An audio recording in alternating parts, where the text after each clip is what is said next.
coloca desde mais nova que a fé inabalável é a força motriz para a concretização do ideal. Então, mantenha a fé em tudo que fazer e nunca desista dos seus sonhos, porque é possível realizá-los. Isso aí. Gente, essa foi a doutora Rita, nossa procuradora-chefe aqui na Câmara Municipal, a quem eu agradeço a presença, mas agradeço você, telespectador, telespectadora, por sua audiência. Um beijo e até o próximo. Thelma e você sempre aqui na Santa Cecília TV. Já faz mais de 1 ano que vocês estão nessa luta. É nos seus olhos que muitos veem a esperança e outros dão o último adeus. São vocês que abraçam o mundo e acolhem cada um de nós. Estão em todos os hospitais, em todos os postos de saúde, em todas as ambulâncias. Gente com força para ser nossa resistência frente ao invisível. São nossos verdadeiros heróis. Uma homenagem da Blumed a todos os profissionais de saúde.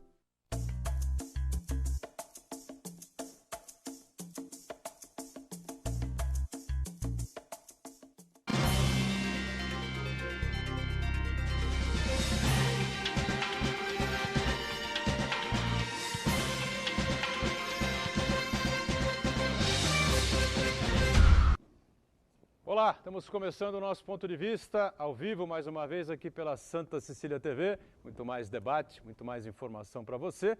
Estamos juntos, né, de segunda a sexta-feira, 1h30 da tarde, você sabe, é um horário tradicional da discussão política, do debate em cima dos temas e dos assuntos que formam a pauta aqui da cidade, da região metropolitana, e sempre o espaço aberto para discutir e debater também os temas de interesse nacional, né? Hoje, a discussão engloba as duas coisas, né? Tanto a nossa região metropolitana como os temas nacionais também, porque vamos falar muito sobre o porto, né? Sobre comércio exterior, o desenvolvimento, o avanço aqui do Porto de Santos, as situações mais complicadas que se apresentam, os principais problemas, as principais dificuldades, o balanço do porto mesmo nessa fase aí de pandemia do Covid-19 e, claro, vamos discutir rapidamente também esta abertura aí da cúpula dos líderes com a participação, ainda bem que foi em 3 minutos, né?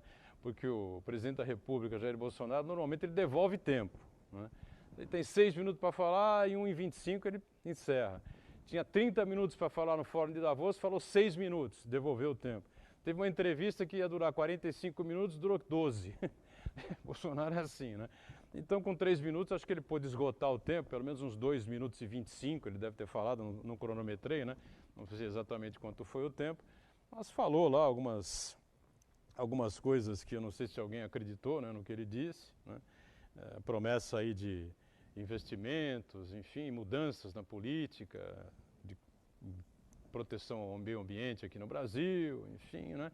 O equilíbrio para 2050, era para 2060, enfim, isso gera uma polêmica danada, uma desconfiança danada das principais potências do mundo em relação ao nosso país, em relação à presidência da República, em relação ao próprio Jair Bolsonaro, dificuldades em relação aí com os principais países do mundo, com a China, que é o nosso comprador, foi extremamente criticada aí pelos filhos do presidente, pelo nosso ex-chanceler, o tal do ex-Ernesto, né, como diz a senadora Cátia Abreu, enfim. Discussões e debates não faltam, né, para a gente colocar na mesa e, claro, falar do Covid, que vai avançando, né, está tudo completamente desorganizado no país, né? O Covid, o vírus à solta, fazendo estrago para todo lado. E mais óbitos, mais de 3.000 óbitos registrados ontem no Brasil, mais uma vez. Vamos avançando aí rapidamente para a casa dos 400.000 mortos. E o que impressiona, né? Eu repito aqui, o neurocientista Miguel Nicoleles fez essa previsão há 1 mês e meio, 2 meses atrás. Os principais infectologistas, Fiocruz, Butantan, enfim, outros, USP, Federal do Rio, enfim, né, fizeram essa previsão de que teremos em junho 500.000 óbitos, vamos chegar a julho com a possibilidade de 600.000 mortos e não acontece nada.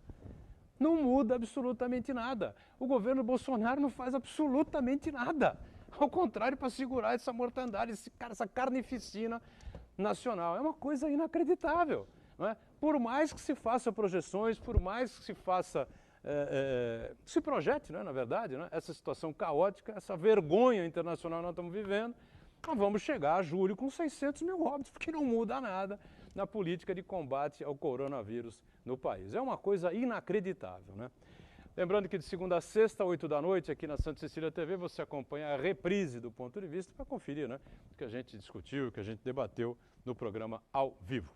Que hoje, com prazer, recebe aqui o diretor executivo do SOPESP, que é o Sindicato dos Operadores Portuários do Estado de São Paulo, é o sindicato patronal, né, que atua no Porto. Conosco aqui o empresário Ricardo Molitsas. Tudo bem? Prazer recebê-lo. Tudo bem, obrigado, Edgar, pelo convite. Marcos, Fabrício, muito obrigado. Fabrício Pierdomênico, consultor portuário, né? Mais uma vez participa, colabora com a gente, traz informações importantes aqui no Ponto de Vista. Prazer recebê-lo, Fabrício. Boa tarde, boa noite. É um prazer estar aqui debatendo mais uma vez com vocês a questão do Porto aqui em Santos. Muito bem, lá na ponta o Marcos Santana, conferindo sempre as informações que vão surgindo e a sua participação, que é sempre muito importante conosco. Tudo certo por aí, Santana? Boa tarde a todos, tudo bem na medida do possível. Edgar Buturão, com relação à participação do presidente Jair Bolsonaro na cúpula do clima, ninguém acreditou no que ele disse, nem mesmo ele. Prova disso é a própria história de Jair Bolsonaro, ao longo de 28 anos como parlamentar. Uma coisa que ele não pode ser acusado é de não fazer agora como presidente, o que ele prometeu, o que ele defendeu ao longo de toda a sua vida. Ao longo dos 28 anos como parlamentar, ele atuou como um sabotador das políticas ambientais. E agora o mundo cobra explicações do líder máximo do Brasil com relação à sua política ambiental, inclusive internamente. Os empresários do setor produtivo do Brasil, principalmente os exportadores, querem uma mudança radical na postura ambiental do Brasil, porque o ministro Ricardo Salles, na prática, é apenas um mero ventríloco de Jair Bolsonaro. Ele um faz e o outro obedece, um fala e o outro obedece. E é assim com o ministro Ricardo Salles. Vamos esperar que a postura do Brasil mude, porque o setor produtivo, que vamos falar muito sobre isso aqui, aliás, o que acontece na questão ambiental do Brasil tem reflexo imediato na movimentação de cargas nos portos brasileiros, e o setor produtivo exige que o Brasil tenha uma mudança de postura. Eu quero cumprimentar você que nos acompanha ao vivo, convidar você a participar também do programa, mandando sua pergunta, crítica, sugestão, pelo Facebook, pontodevista.baixada, ou então por e-mail, contato@pontodevista.tv.br. O programa pode ser acompanhado ao vivo pela internet, santaportal.com.br/tv, ou então no canal do Santa Portal no YouTube. As edições anteriores do Ponto de Vista ficam disponíveis no canal do Santa Portal no YouTube e também na nossa página no Facebook. E você que nos acompanha na reprise às 20 horas, uma boa noite. Boa noite para você que está na reprise, sempre lembrando o mantra de todo dia, né? O programa acaba às 2h30 da tarde, vai ter muita repercussão na fala do presidente da República, né? Tem essa questão do orçamento, né? Modificações aqui, modificações ali, estão fazendo uma verdadeira... não sei o que estão fazendo com o orçamento brasileiro para 2021. Eu só sei que se o presidente não pagar as despesas obrigatórias, né, ele vai cometer um crime de responsabilidade. Se ele pagar as despesas obrigatórias, vai ter um problema danado, porque não vai honrar com o Centrão, né, nas emendas parlamentares que estão envolvidas aí no orçamento. E o orçamento não apresenta verba, segundo o Tribunal de Contas da União, para combate ao Covid-19 em 2021.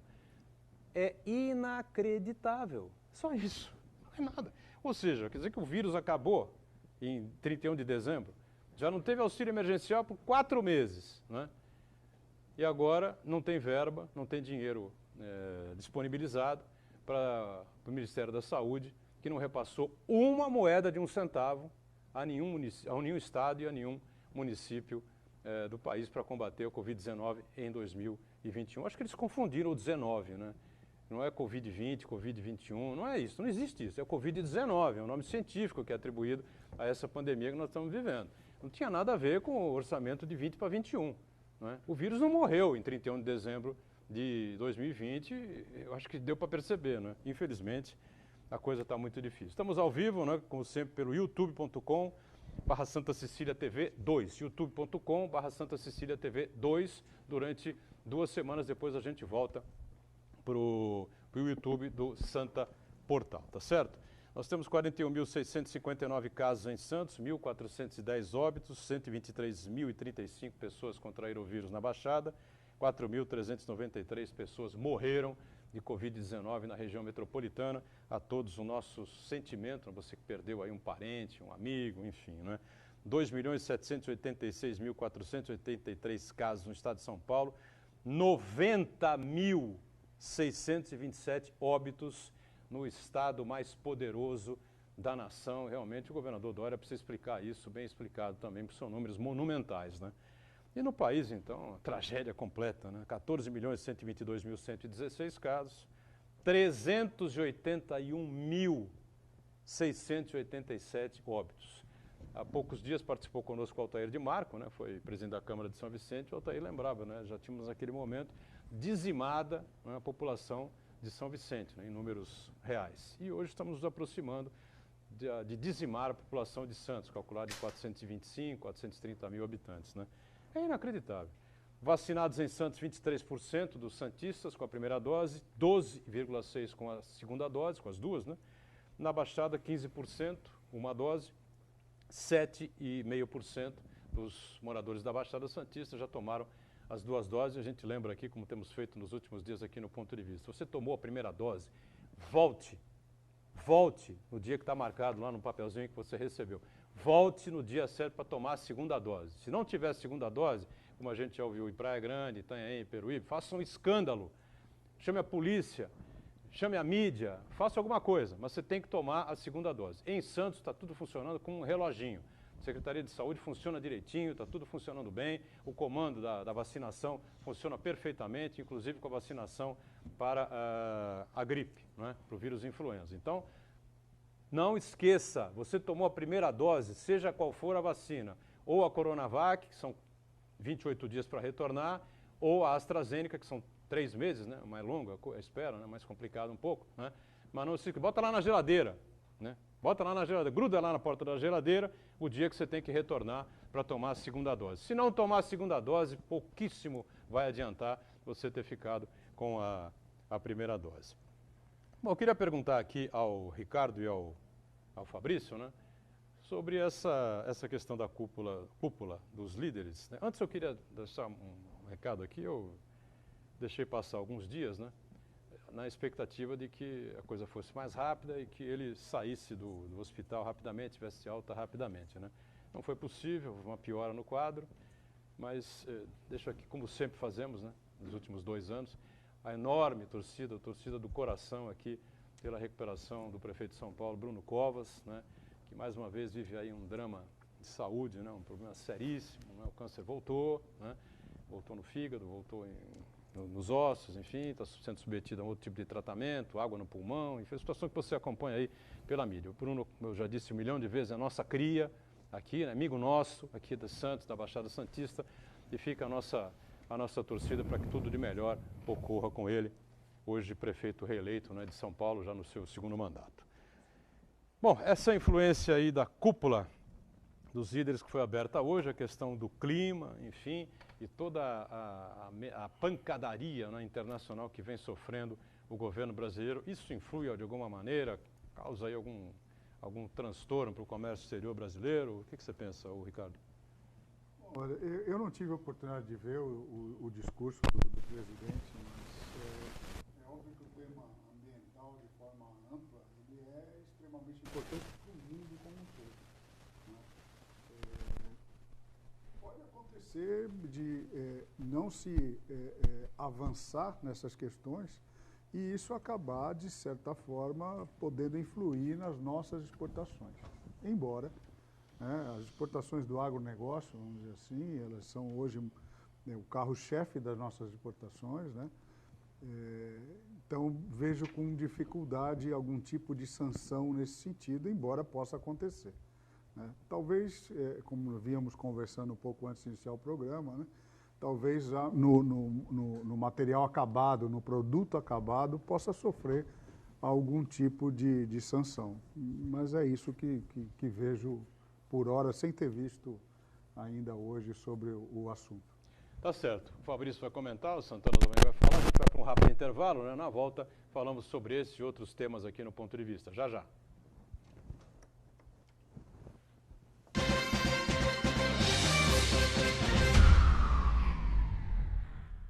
O mundo hoje é rápido. É preciso estar a favor do tempo, perto de tudo para viver melhor. E se no conceito espaço esse lugar tivesse a sua cara, o seu jeito e seu estilo? O Grupo Mendes traz a Santos a maior inovação em um empreendimento. Viana Home, um apartamento inteligente conectado ao mundo atual.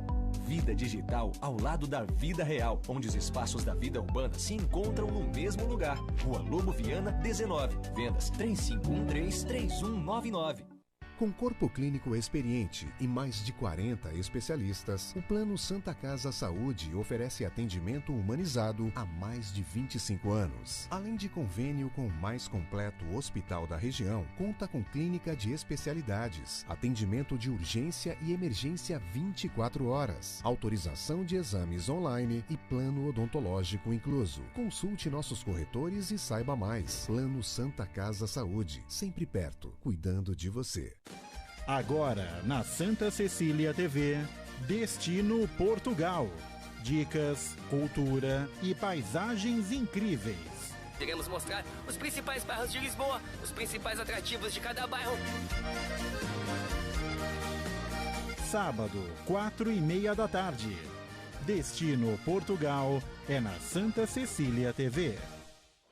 Programação especial na Santa Cecília TV.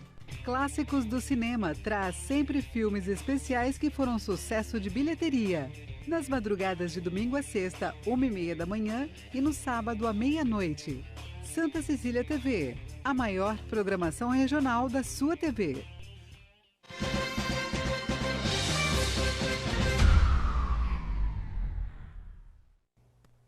Muito bem, seguimos com o nosso ponto de vista, né? Hoje com prazer recebendo o diretor do SOPESP, o Sindicato dos Operadores Portuários do Estado de São Paulo, o Ricardo Molitzas aqui conosco, o Fabrício Perdomênico, consultor portuário, Fabrício, diretor da antiga Codesp, na verdade, continua lá, a antiga Codesp, e o Marcos Santana, atento aí ao que vai acontecendo pelo planeta, né? Só para a gente não perder o fio, né? O Ricardo não tinha acompanhado, como também o Fabrício, o discurso do Bolsonaro nessa cúpula aí dos líderes, discussão do meio ambiente, que foi proposta pelo presidente dos Estados Unidos, Joe Biden, né? E Bolsonaro disse nesta quinta-feira, está aqui no site Antagonista, em outros também, né, que o Brasil está na vanguarda do enfrentamento ao aquecimento global. E anunciou a meta de neutralidade climática de 2060 para 2050. Que já aconteceu nas principais economias dos principais países do mundo, né? Bolsonaro diz que coincide, né, com o Biden, com o chamado ao estabelecimento de compromissos ambiciosos, né, e que, nesse sentido, determinou, então, que seja antecipado para 2050 essa meta aí que foi anunciada, né? Neutralidade climática significa o seguinte, né, todas as emissões de gases de efeito de estufa serão compensadas ou capturadas, de forma que a contribuição do Brasil para o aquecimento global seja zero. Basicamente foi por aí, viu, o Ricardo? Foi um discurso mais maneiro, né? sem agressão, né? Afinal de contas ele estava com o Biden na frente dele, né? A nossa lei ambiental é colocada pelos especialistas como uma das mais modernas do mundo hoje, né? Então, se espera que efetivamente isso se cumpra, né? Se cumpra e se tomem as medidas que são necessárias para isso. Fabrício, a questão, a fala do presidente hoje, né? Essa cúpula, né? A sua avaliação e, claro, que eu coloquei aqui no bloco anterior para o Ricardo Molitzas, essa relação envolvendo aí preservação do meio ambiente, enfim, com o comércio exterior do Brasil. O que está envolvido nisso é a questão da imagem do país. É essa imagem que o presidente Bolsonaro precisa mudar, porque a imagem é muito ruim nesse momento, né? Eu e o Molitzas conversando nos bastidores, a gente olhando para o comércio exterior, a gente olha e fala, bom, a curto prazo não vai acontecer nada.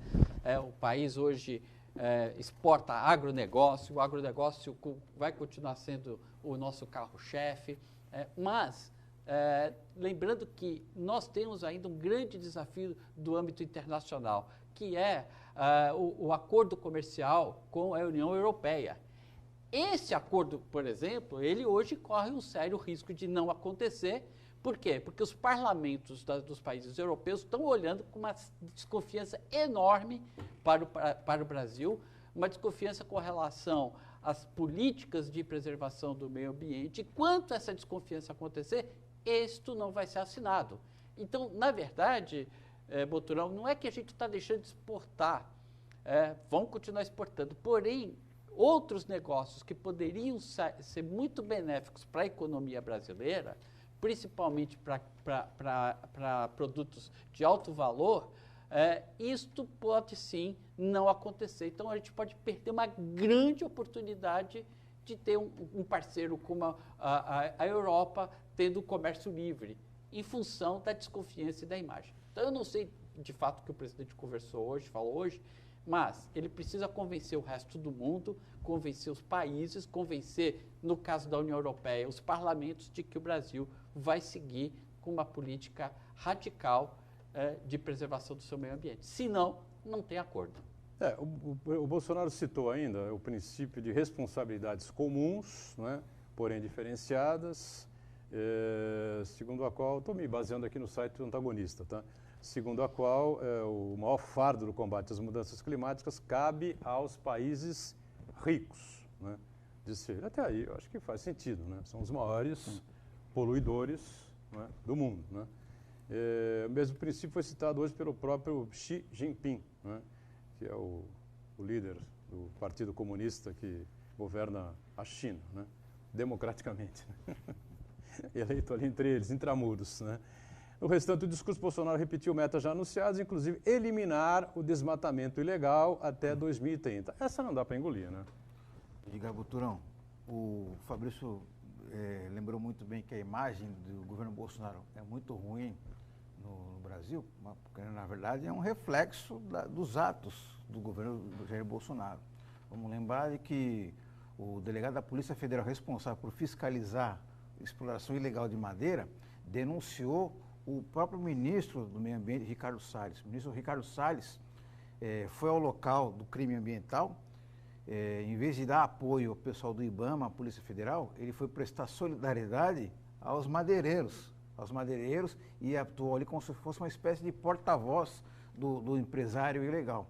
E esse tipo de comportamento é prejudicial não só à imagem do Brasil, mas com o próprio setor produtivo brasileiro, que tenta, que investe em eficiência, em inovação, respeita a legislação ambiental.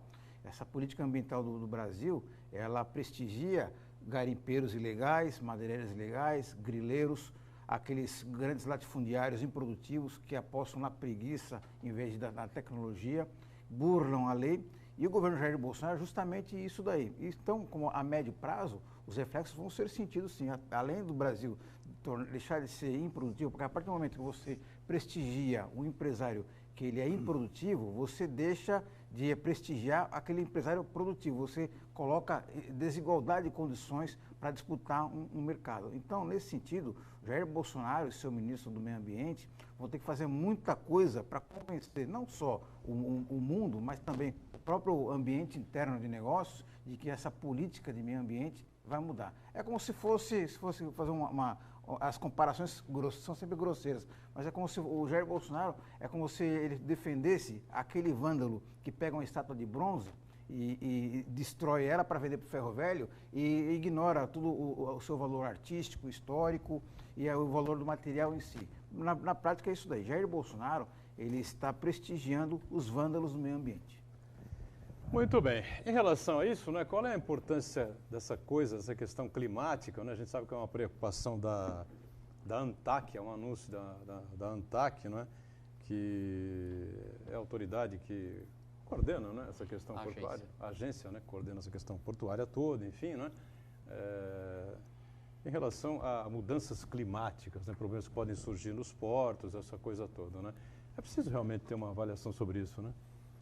Eu acho que a avaliação na questão da implantação de novos terminais, dos novos investimentos, nos aumentos das capacidades de de armazenagem de carga nos portos. Eu acho que isso é um processo bastante detalhista, né?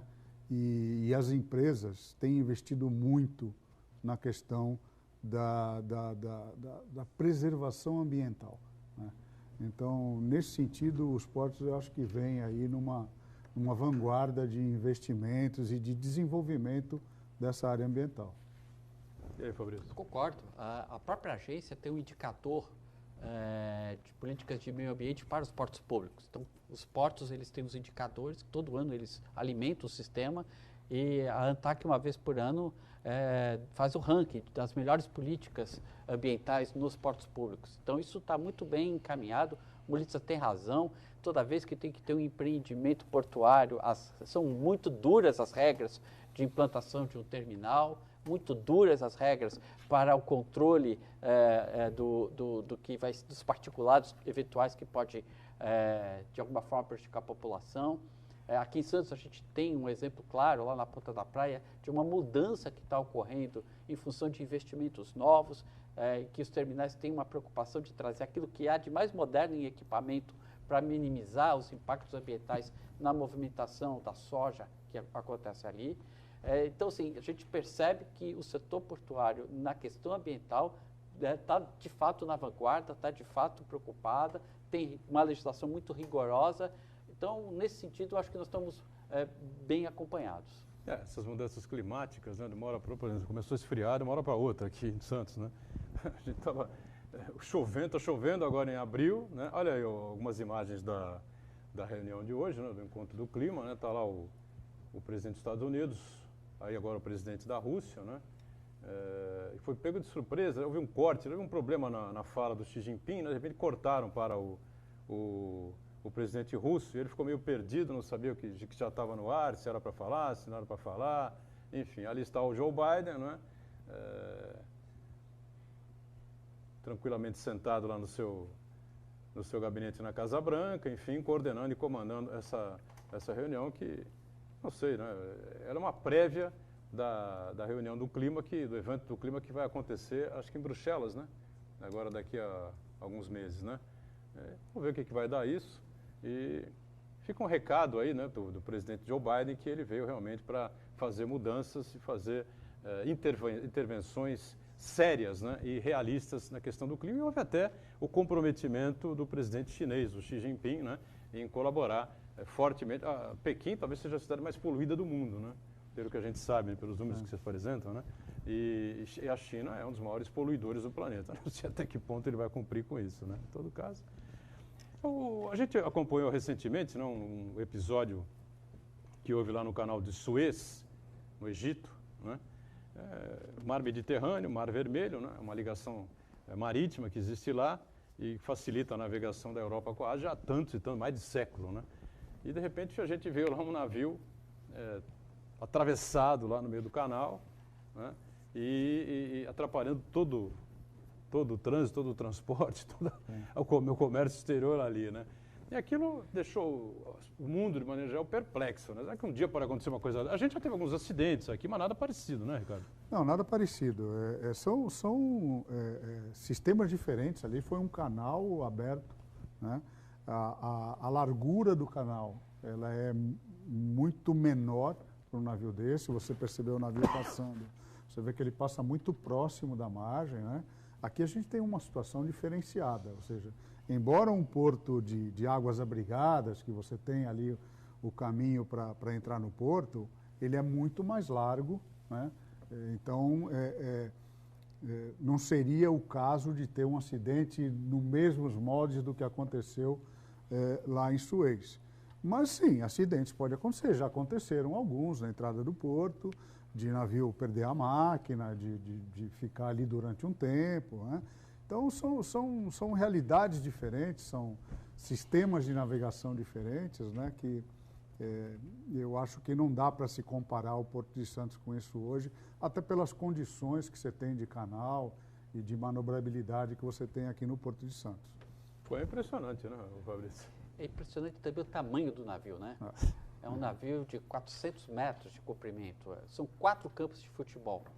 Imagina, 4 campos de futebol, um atrás do outro. Então, assim, é um negócio impressionante. Não entraria aqui. Não, hoje a gente está só com...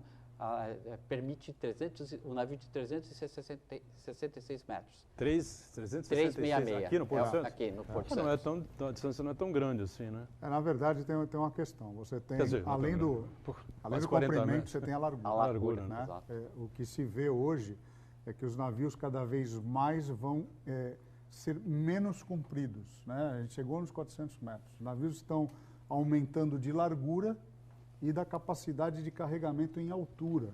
Né? Então, isso torna, obviamente, um navio desse um pouco mais complicado de se manobrar, principalmente numa situação dessa que aconteceu em Suez. E quem vê a foto, Molitzas, percebe que o navio estava totalmente full, tem um paredão de containers em cima do navio e ali bateu o vento e empurrou. Que diz que foi o que aconteceu, né? Empurrou. Foi uma rajada de vento que tirou ele porque ali não tem como, o vento, é um paredão de containers que não tem como o vento, de alguma forma, escapar. Então, ele recebe toda aquela força dinâmica do vento e canaliza isso para o próprio navio. É impressionante. O problema é que o comércio exterior mundial está sofrendo uma grande crise, a chamada crise do container. Tá? O que está acontecendo no mundo? Há um desbalanço entre container cheio e container vazio. Né? Só para ter uma ideia, os americanos que estão nas suas quarentenas, estão em seus home office, eles não podem ir mais para o teatro, não podem ir mais para o basquete, não podem ir mais para o futebol. O que eles fazem? Compram. Compram de quem? Da China. E container para os Estados Unidos. Entra e não sai. Então, há um desbalanço de container no mundo, isso está dando uma grande crise mundial. Os fretes aumentaram em 4, 5 vezes, os fretes marítimos, e o que aconteceu em Suez só veio piorar a situação. Então, deve ter reflexo nos custos dos transportes marítimos aí no médio prazo, custos esses que já estavam impactados em função de todo o problema da Covid e a nova forma de se comprar, ao mesmo tempo, você teve o comércio paralisado alguns dias. Isso vai ser uma cadeia de problemas que pode afetar, inclusive, o Brasil. Diga, Santana. Aproveitar a participação do Ricardo, que a gente está falando sobre os navios que estão cada vez maiores, mais largos, com maior capacidade de transportar cargas. E esse debate também é feito aqui em Santos. O Santos está se preparando para, como o Fabrício observou, receber navios cada vez maiores. E essa discussão acontece num momento em que se debate também a privatização da autoridade portuária. Então, eu gostaria de saber a sua visão, Ricardo, com relação a esse processo de desestatização ou privatização da Santos Port Authority, né, que é a gourmetização do nome da Codesp. Em que modelos você imagina que ela deve ser feito, essa privatização deve ser feita, e o que não pode deixar de ficar de fora do radar da futura autoridade portuária privada? Olha, Marcos, esse processo é um processo que precisa ser muito bem discutido. Né? Ele envolve nada mais nada menos que o maior porto da América do Sul, né? Passa 30% do nosso comércio exterior por Santos. Então, é uma discussão bastante ampla. Se teve aí como modelo, né, muito se fala nos portos da Austrália, né? Alguns defendem o landlord como se tem na Europa, por exemplo, né?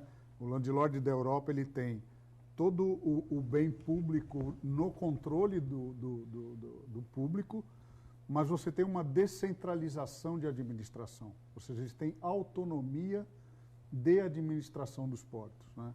O que me parece que hoje no Brasil não é possível fazer isso, essa distinção, de você continuar no público e descentralizar a administração. A influência política que tem dentro dos portos hoje é muito grande. Então, me parece que por isso foi no caminho, efetivamente, da privatização, da forma como ela está sendo colocada. O que a gente tem visto? Nós temos visto o processo da Codesa, no Espírito Santo, né? A forma como ele está andando, e acompanhado isso. Algumas foram mais de 300, quase 350 contribuições na audiência pública da Codesa no Espírito Santo, está para ser publicado o relatório de análise dessas contribuições. Se tem notícia que várias contribuições vão ser aceitas, mudar um pouco o processo da CODESA. Por exemplo, uma discussão bastante grande que tem é o seguinte: o arrendatário pode ou não pode participar do leilão do porto, né? Alguns defendem que não. O próprio edital da CODESA no Espírito Santo dizia que não podia, né? E houveram muitas contribuições pedindo que se abrisse essa possibilidade. É possível abrir? Desde que se limite essa participação, né? Na minha opinião. Então, eu acho que a discussão é bastante ampla, a discussão merece a participação da sociedade como um todo, porque vai influir no nosso ambiente aqui da região da Baixada Santista. Agora, o governo pretende... Aí, nesse caso, só para entender, um terminal poderia ser a autoridade portuária? No da CODESA, não, até agora. Não, mas na opinião de vocês, poderia, do SOPESP? Desde que tivesse uma limitação, né, de participação. Isso tudo você tem que analisar o modelo que o governo vai colocar e se estudar, não é? Mesmo porque hoje você tem uma certa dificuldade, às vezes, de identificar numa determinada empresa ou num determinado investidor quem está envolvido naquele ambiente daquele investidor. Então, eu acho que as regras, o secretário nacional de Portos falou outro dia, inclusive, que a regulação vai ser muito mais rígida em Santos, né, por conta desse processo. Então, é assim, e o cronograma que está colocando para isso é que se o leilão aconteça em agosto de 2022. Isso eu acho bastante agressivo, né? É um processo bastante complicado, que vai demandar muita discussão, e se fala no leilão, isso é o cronograma colocado oficialmente, em agosto de 2022. E já escutei algumas opiniões que dizem que estão trabalhando para ser antes de agosto de 2022. Qual é o nosso risco? 22 nós temos eleição. Dependendo do que acontecer na eleição, esse processo pode simplesmente todo voltar para trás, né? Então, é sempre uma incógnita se esse processo segue em frente ou não. Quando a gente fala de privatização da autoridade portuária, hoje quem faz é uma empresa estatal que tem por trás o lastro do governo federal. Sim. Então, os grandes investimentos, como por exemplo em dragagem de manutenção, dragagem de aprofundamento, a CODESP faz tendo a União por trás. Você acha que nesse modelo a empresa ou consórcio de empresas privadas teria essa capacidade de fazer esses investimentos necessários? Eu acho que tem capacidade e vai fazer com muito mais eficiência do que é feito hoje. Essa é a minha opinião. Nós fizemos um estudo alguns anos atrás no SOPESP. E ela consegue equilíbrio financeiro para isso? Sim, tranquilamente. Veja, existe uma tarifa hoje que é cobrada, o Fabrício pode falar melhor disso do que eu, né? Mas existe uma tarifa cobrada, e essa tarifa cobrada, boa parte dela deve ser utilizada para a manutenção do canal e dos berços de atracação, não é? Ou deveria ser. Ou deveria ser. Hoje nós temos dificuldade com isso, não é? Então, eu acho que sim, tem a capacidade de investimento e deve fazer com mais eficiência essa operação. O que você pensa, Fabrício? Bom, é muito favorável essa privatização, já debati isso aqui, não dá para dar o mesmo tratamento para todos os portos, porque nós estamos falando de portos absolutamente diferentes. O Porto de Vitória é um porto regional e o Porto de Santos é o porto do Brasil. Não dá para vir com o mesmo modelo. Então, eu concordo com o Moritz que precisa ser debatido com muito cuidado o que vai acontecer aqui em Santos. Santos já teve, lá no seu passado, ele já foi uma concessão à iniciativa privada, a antiga Companhia Docas de Santos, muito criticada na época. É só pegar os recortes de jornais da época para vocês perceberem de que toda a riqueza gerada pelo porto não ficou em Santos, ficou lá no Rio de Janeiro.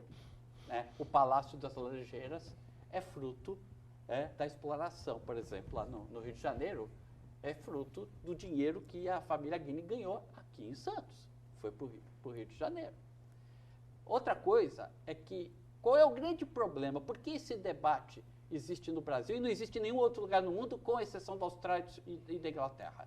Porque a autoridade portuária é engessada, ela não consegue fazer as obras porque ela está limitada ao direito administrativo. Então, ela tem que licitar.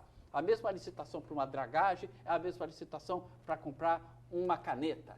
Então, qual é o grande problema? Qual é a grande crítica que os operadores fazem quando olham para o Porto de Santos? A incapacidade de se fazer obras na velocidade que se precisa.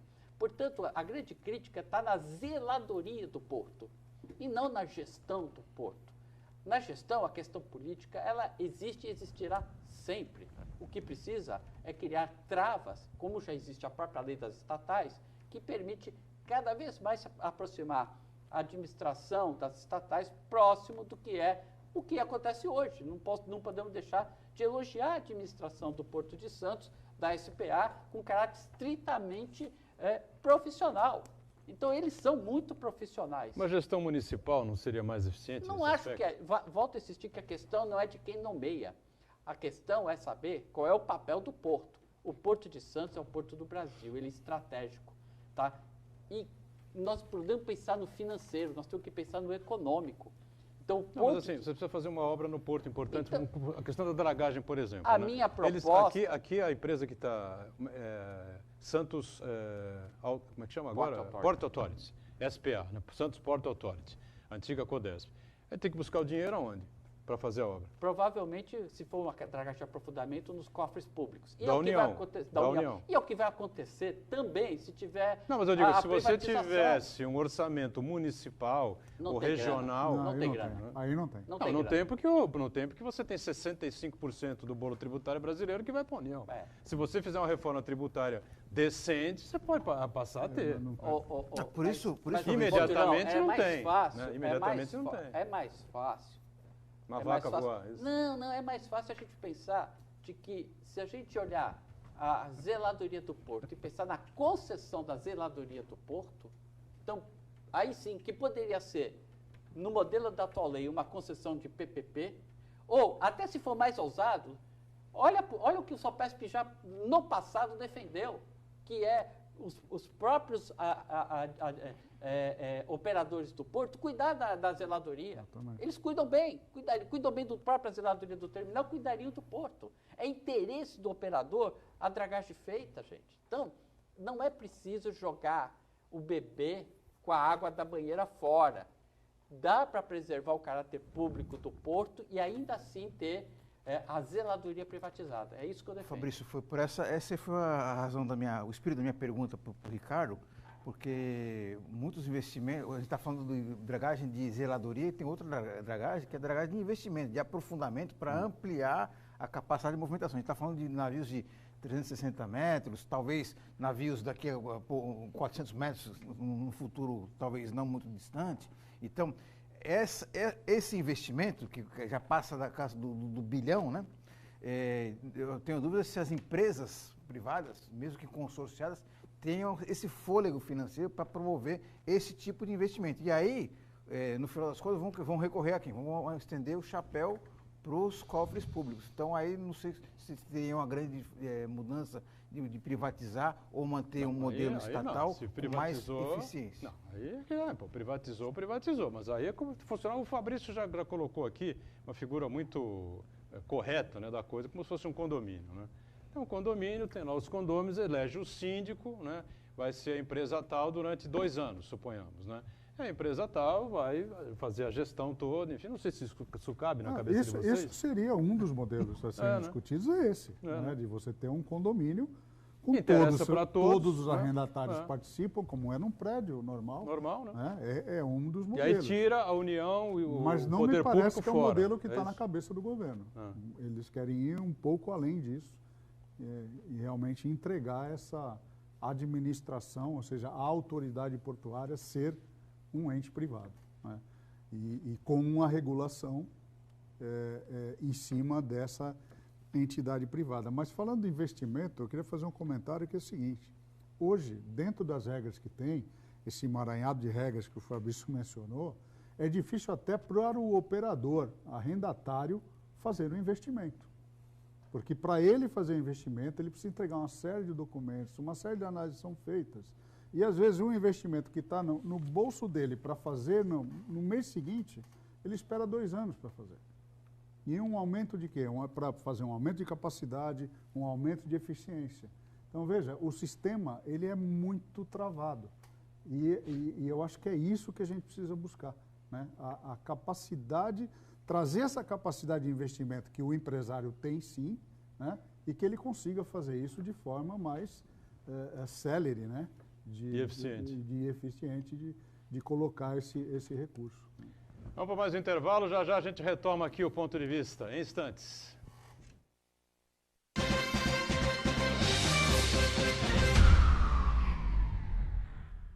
O mundo hoje é rápido. É preciso estar a favor do tempo, perto de tudo para viver melhor. E se no conceito espaço esse lugar tivesse a sua cara, o seu jeito e seu estilo? O Grupo Mendes traz a Santos a maior inovação em um empreendimento. Viana Home, um apartamento inteligente conectado ao mundo atual. Vida digital ao lado da vida real, onde os espaços da vida urbana se encontram no mesmo lugar. Rua Lobo Viana, 19. Vendas 3513-3199.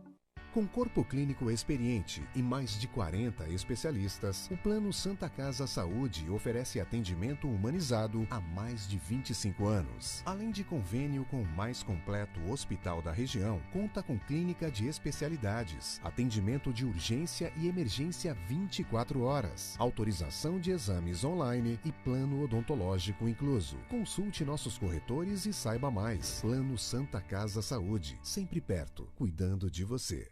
Dicas de medicina preventiva e qualidade de vida. Você confere no Beneficência na TV. Toda quinta, 2h30 da tarde, na sua Santa Cecília TV.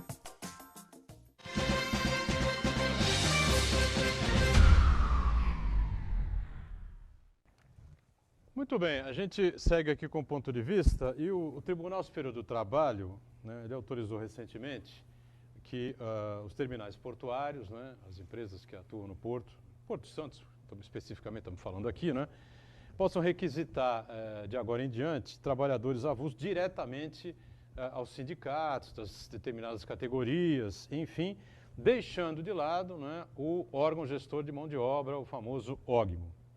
Eu queria saber o seguinte, isso atende a uma reivindicação do empresário, né, do sindicato patronal, vai melhorar alguma coisa na relação, vai agilizar mais a questão portuária? Como é que você avalia isso, Ricardo? Olha, Boturão, essa decisão me parece que ela não é uma decisão que atinja 100% dos operadores, é uma decisão específica de um determinado problema, né? A legislação hoje, ela diz que quem tem a capacidade e a responsabilidade de oferecer essa mão de obra, ou seja, de intermediar essa mão de obra, é o OGMO. Né? E é isso que está posto hoje e é isso que os operadores cumprem. Né? Cumpriram lá atrás com a criação desse órgão gestor de mão de obra, né? E hoje cuidam da administração em conjunto com o OGMO dessa distribuição de mão de obra, que me parece ser o mais adequado hoje. É isso, Fabrício? Eu sigo a lei. A lei diz que é o OGMO. Então, assim, me parece esquisito. Eu não sou advogado, muito menos especializado nessa área trabalhista portuária. Molitas, com certeza, conhece muito mais do que eu, mas eu sigo a lei. A lei, para mim, na minha interpretação, ao ler a lei, me parece que quem tem que fazer isso é o OGMO, não o sindicato. Se a lei diz isso, siga a lei. Virgílio Pina, o saudoso Virgílio Pina, foi o primeiro presidente do órgão gestor de mão de obra, né? Lá atrás, né? Foi. Não foi? Foi, né? Acho que ele, o Branco. Não, o Branco foi depois. Foi o Pina. O Branco era presidente do Sopesp. Do Sopesp, exatamente. Saudoso Virgílio Pina, falecido já, acho que 3 ou 4 anos, né? Aproximadamente, né? Foi o primeiro presidente do Sopesp, uma briga danada, uma confusão danada, aquela época da mudança da lei. Exatamente, aquilo foi realmente... A época que todo mundo achava que podia ser operador portuário. Nós fizemos a assembleia de fundação do Sopesp, eu não me esqueço, foi naquele auditório do Senac ali na Conselheiro Nebres, lotado de gente. Né? Todo mundo achava que ia ser operador portuário e que cada um ia buscar o seu container lá por ser operador portuário. E depois, com o tempo, isso foi, obviamente, mostrando que não era assim, né? Então, o começo realmente foi bastante agitado, vamos dizer assim. Ô, Ricardo, é fácil para você responder essa. Ponte ou túnel? Seco para você. Coluna do meio, não acontece nada. Coluna 1, a ponte. Coluna 2, o túnel. Enfim. Na verdade, o que o Sopesp defende é que nós precisamos de uma ligação seca. Nós precisamos de uma ligação seca, aquela que for melhor adequada dentro daquilo que eu tiver disponível a ser feito, né? Me parece que hoje, pelo menos dentro dos projetos que foram feitos, a ponte estaria mais adiantada. Mudaram também o projeto do túnel, né? Para que ele não tivesse aquela quantidade enorme de desapropriações do primeiro projeto, né? Então, eu acho que nós precisamos trabalhar em cima daquilo que aparecer de mais concreto no momento que aparecer, porque me parece que, por enquanto, existem só discussões. Além disso, a gente precisa entender para que vai servir essa ligação seca. Se é para mobilidade urbana, ele precisa ter uma característica. Se é para mobilidade de carga, que não me parece ser esse o ponto, né, é outra característica. Então, tem uma discussão também que passa por essa questão de qual o tipo, o que nós queremos com essa ligação seca aqui na região. O Fabrício já deixou isso claro aqui, várias vezes, a opinião que você tem a respeito disso, né? Não há uma necessidade em questão de facilidade de transporte de carga, enfim, não há transporte de porto do lado de Santos para o Guarujá, nem de Guarujá para Santos. Enfim, seria uma ponte urbana, na verdade, um túnel, né? Urbano, não sei. Vou responder objetivamente a sua pergunta. Tanto faz, desde que essa conta não seja do porto, já que é sim uma obra de mobilidade urbana e não de porto. A troca de carga entre as margens, se existe, não deveria existir. É uma anomalia.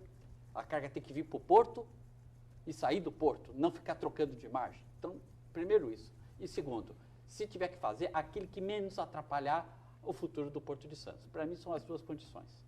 Muito bem. Não interessa absolutamente em questão de movimentação de cargas para o lado de Guarujá, para o lado de Santos, enfim, a ponte ou o túnel? Não, eu não acho estrategicamente, que tenha grande influência no transporte de carga de um lado para o outro. É como o Fabrício disse, essa carga ela não é muito grande hoje o que acontece. A carga que chega do Planalto, por exemplo, ela já se direciona para a margem onde ela vai embarcar ou onde vai se retirar a carga para se levar. O agronegócio nem se pensa nisso, né?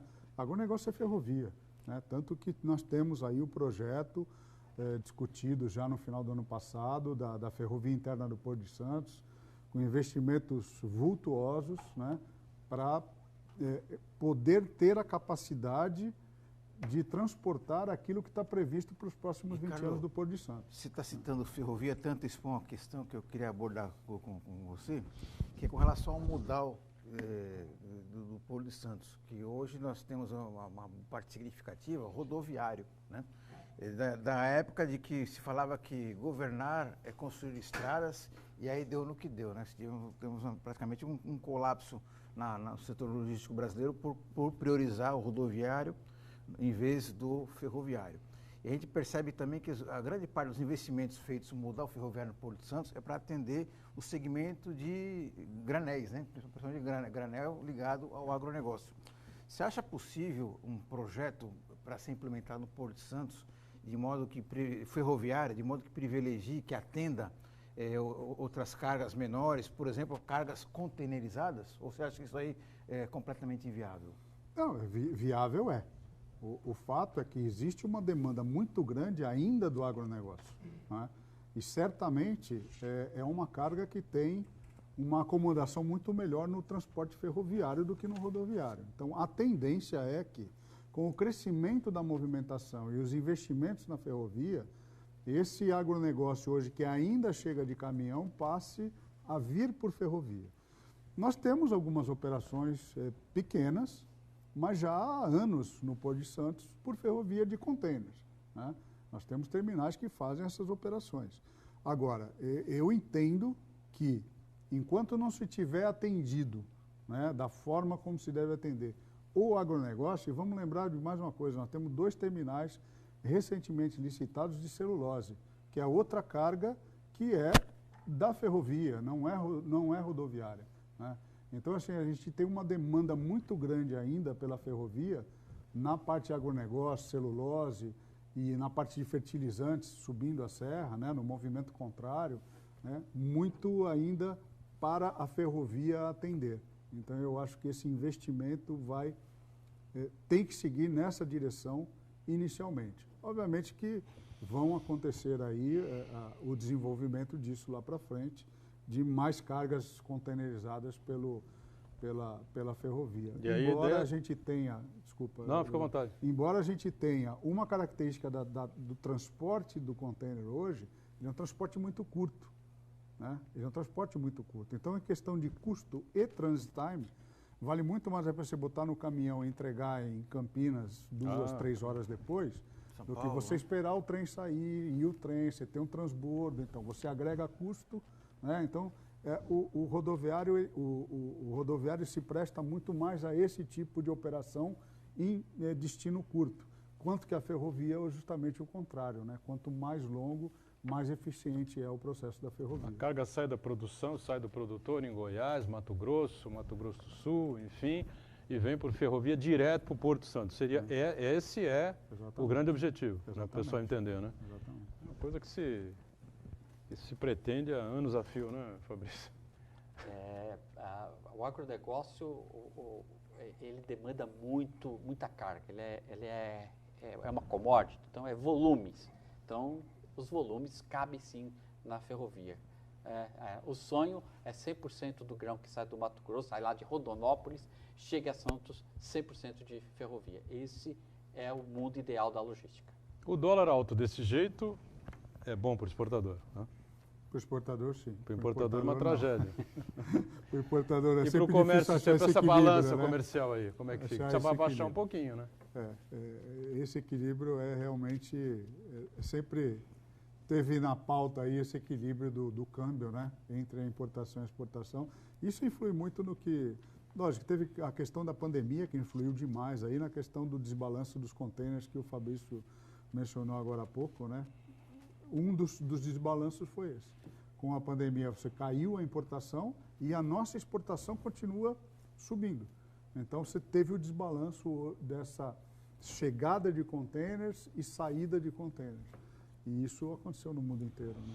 Eu vi recentemente uma avaliação aí, não sei de um ou dois especialistas na área econômica, enfim, falando que o dólar real do Brasil seria hoje a R$4, né? Nós temos aí quase R$2 aí de diferença e uma questão que envolve aí questão política, enfim, né? O desprezo que tem o mundo pelo presidente brasileiro, pelo governo brasileiro, essa coisa toda, né? Não sei se o Fabrício analisa por esse aspecto também. O real foi, se não salvo engano, a segunda moeda que mais perdeu valor no mundo. Nos últimos 2, 3 anos. Nos últimos 2 anos. Isso ajudou bastante o agronegócio, com certeza. Isso prejudicou bastante as importações, com certeza. E isso está impactando na inflação. Então, parte da inflação, a gente falou isso no nosso programa passado, né? Enquanto tiver essa volatilidade, essa volatilidade de dólar alto e commodity em alta, que essa alta é em dólar, nós estamos trazendo para o Brasil uma inflação que não é nossa e acaba contaminando a inflação da dona de casa, acaba contaminando a inflação do arroz, do feijão. Chegamos a exportar arroz. Ficou tão bom o dólar que era mais vantajoso mandar o arroz para fora do que vender no mercado interno. Aí o pacote de 5 quilos saltou de R$12 para R$25. Né? Um aumento do arroz e feijão no último ano de 60%. Então, isso também é um fator de desbalanceamento que esse dólar traz para a economia. Eu pergunto a você, o ministro da Economia está lá para quê? Bom, o Banco Central agora é autônomo, espero que ele atue como protetor da moeda. Isso tem ferramentas para isso. A gente espera agora, só para ter a previsão do ano da inflação do IPCA está em torno de 5%, 6%. Né? A meta inflacionária é 3,75%. Então, com uma folga de 1,5%. Folga muito pequena. Então, aí, respondendo a sua pergunta, o ministro da Economia tem que ficar de olho nisso, o Banco Central tem que ficar de olho nisso. Né? Não prejudicar a economia, mas, ao mesmo tempo, não permitir que a inflação volte. Pois é, a gente fala nesses números, esses patamares inflacionários, só o exemplo que você deu do arroz, a inflação foi de 100%. Né? 12, 13 reais foi para 25. Né? E eu comprei 4 quilos de arroz hoje no supermercado, paguei exatamente isso. Em 5 quilos paguei R$28, né? Quer dizer, a diferença não foi tão grande assim, né? Mas tem uma oscilação para cima, visivelmente. Ricardo, foi um prazer recebê-lo aqui. Espero que volte outras oportunidades para a gente falar sobre o nosso porto, economia, enfim. Obrigado, viu? Agradeço, obrigado, Edgar, pela Marcos, pelo convite. Fabrício, valeu mais uma vez, até uma outra, viu? Espero que com melhores notícias do que a gente está acompanhando aí. Marcos Santana sempre com a gente, segunda a sexta, ponto de vista ao vivo, 1h30 da tarde, reprise aqui na Santa Cecília TV, sempre às 8 da noite. Nós vamos embora com a nossa máscara, tá certo? Pedindo a você que use a máscara também, colabore com as autoridades de saúde, tá certo? Com as autoridades governamentais, não faça como 3 bares, restaurantes fizeram aqui, 3 bares, né, fizeram essas noites aqui em Santos e que acabaram sendo multados, né, e tendo seus estabelecimentos fechados, se bem que um deles já conseguiu reabrir, né? Mas eu espero que tenha consciência de não lotar como aconteceu nas últimas noites aí. Obrigado, gente. Valeu. Tchau. Já faz mais de 1 ano que vocês estão nessa luta. É nos seus olhos que muitos veem a esperança e outros dão o último adeus. São vocês que abraçam o mundo e acolhem cada um de nós. Estão em todos os